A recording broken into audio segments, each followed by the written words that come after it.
I think over the years that I've grown more in my understanding of this particular text involving this parable told by Jesus concerning the workers all showing up at different times and yet getting paid the same, probably more than any other story in the gospel. At first glance, of course, it strikes us as the type of story that causes us to just mentally stomp our foot and say, no, that's not fair. And as I think back over the years, I'm going to bet that 35, 38 years ago, I probably preached the text by saying that those who were complaining just needed to get over it and be thankful for the gift that they had been given for a paycheck and the opportunity to work in the vineyard. In other words, my perspective was from the standpoint of the one who arrived 10 minutes before the day began and then worked without complaint for the rest of the day, gallantly, eager to please and do much more than what was ever required of him or her. However, having now thought about this for the last 4 decades, I realize that, quite frankly, in every circumstance of my life, I have been standing upon the shoulders of those who arrived earlier all along. Simply put, I've become more aware that I am one of those that has showed up at the last hour and have been receiving grace upon grace as if I was the first one who got off the bus with a shovel and pick in my hand. Some months ago, I mentioned that we were going to celebrate within that particular week the 150th anniversary of Bishop Tuttle and the Reverend Mr. Goddard arriving in Montana, bringing the institutional church with them. Bishop Tuttle is credited with being the missionary bishop in charge of well over 300,000 square miles of territory. And while the accolade is well deserved, I also mentioned that when he arrived in the Big Sky country, bringing the church with him, he found it was already here, running well at a nice clip. In Virginia City, St. Paul's Episcopal Church was moving right along, and the vestry even included a Unitarian and enjoyed a Baptist leading it in morning prayer every Sunday. In short, celebrated as Bishop Tuttle was and remains, he was one who also arrived at a later hour. Others had come before. But then so did that Unitarian and the Baptist and all of the Episcopalians that were gathering in Virginia City have those who had paid the way for them in one way or another, developing just the whole concept of civilization. If you go back far enough, even back past all the first Americans, you find that for the last 300,000 years, if the latest findings by anthropologists in Morocco are accurately dated, that there have been quite a few who have come along, showing up before us just to get this human parade on the way, enveloping us with language and just a sense of the social society. But wait, as the guy who's hawking Vegematics on TV says, there's even more to it than that. Someone had to build the place in which we have been doing all this laboring in the field. So prior to our kin roaming around northwestern Africa, 3.5 billion years flowed by as a stream of life worked hard to make itself into something that resembles all of us.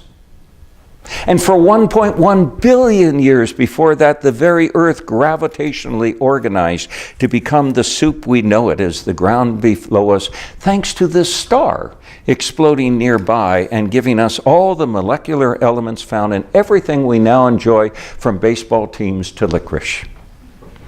And then, of course, it was 9.2 billion years before that when hydrogen and helium were brought into existence to really start the whole ball rolling with the Big Bang.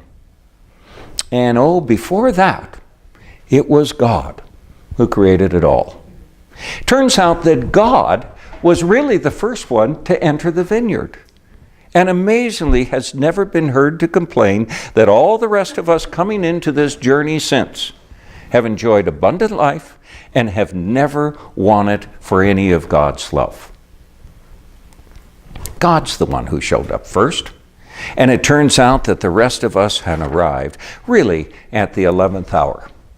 And to say the 11th hour is to put it kind of generously. One of my favorite descriptions about our portion in history as human beings is that if you use your arm as the timeline of creation of the earth, and this is where it all begins, and this is where we are today, if you take a file, just one swipe on that fingernail of the middle finger, you've just wiped out the entirety of the existence of human history.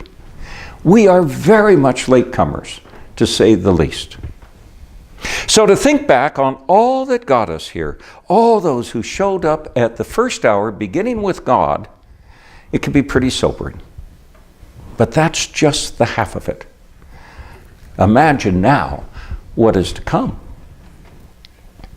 2 weeks from today, following the 11 o'clock service and light lunch, we're really going to have a marvelous time and treat in that my brother, who's the canon for communications for the Diocese of Utah, is going to present a program on the history of our diocese, covering with particular emphasis how we got here and then how we expand it.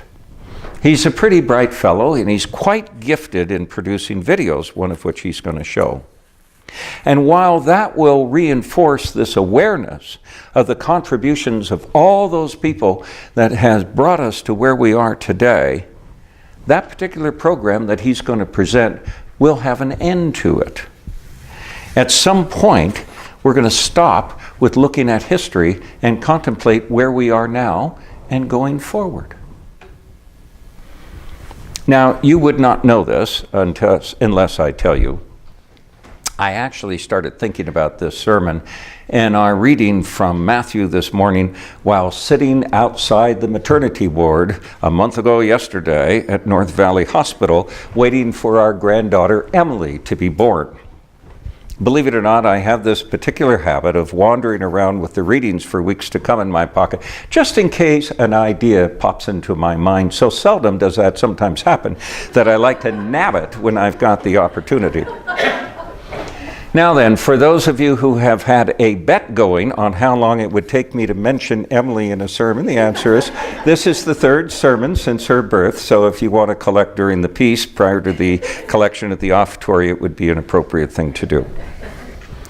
But I got to tell you the truth, two very profound things occurred to me while I was sitting there waiting for this creature of God's to come into the world.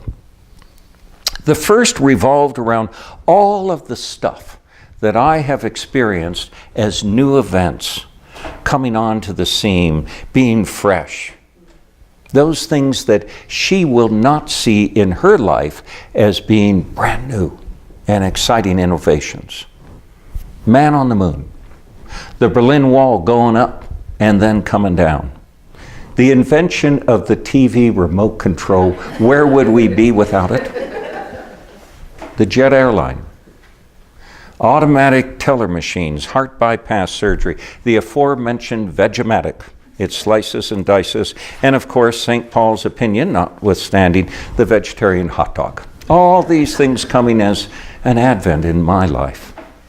And the second thing I thought of was all the stuff that I won't see as brand new because I won't be there when she looks back during the early days of her seventh decade, reflecting on the advancements that her generation will make in the world. And that always includes the church moving forward a new manifestation of Jesus Christ. Every year, we think of new ways to help people and proclaim with new words the good news of the power of sin and the sting of death being vanquished. Our biblical and our scientific scholarship grows, and we become more aware of what went on 2,000 years ago and even before that. We hear new perspectives of Christ moving among us. When I was in seminary, basically all of the theology that I studied, my major was systematic theology. All of the theology, with the exception of one guy that I can remember, these were white European men. The exception being St. Augustine, who is believed to be as he was from Hippo, believed to be black. Today, men and women around the globe are contributing to the poetics of faith. I was right on the beginning days of liberation theology really becoming popularized and making its way into seminaries, and the same with women's liberation theology. But I was just too early for it to be part of my curriculum. And as the challenges of a changing world become more difficult and more frightening, we've become renewed members of the body of Christ, rising to meet it all with a church upon which the gates of hell just absolutely cannot prevail. And that's astounding. And it's because newness continually arrives into the church to meet those challenges that are before us. And here's what's really kind of interesting to me. If Emily and all her generational companions, the 350,000 of them that are born every single day, instead had all come to work with me on May 2nd, 1955, we could anticipate absolutely nothing new. Nothing. Thankfully, she and others have waited until the 10th hour of my life to arrive. As people my age are beginning the process of taking the subway home, she's just rolling up her sleeves, ready to get going. And Jesus understands that, which is why the exuberant abundance of blessings that have come our way will come hers with the same reckless abandon and generosity. So it all makes perfect sense. And therefore, in actuality, in case you haven't seen this coming, this is really a stewardship sermon. Because in a world that can be stuck living in the fear of scarcity, we just don't have enough. How remarkable it is to hear yet again through a parable of Jesus's that for the last 13.8 billion years, there has been and continues to remain enough of God's love and blessings to go around, and then some. And that means that we are absolutely free to pass along an abundance of grace with joy and with cheerful intentionality. Amen.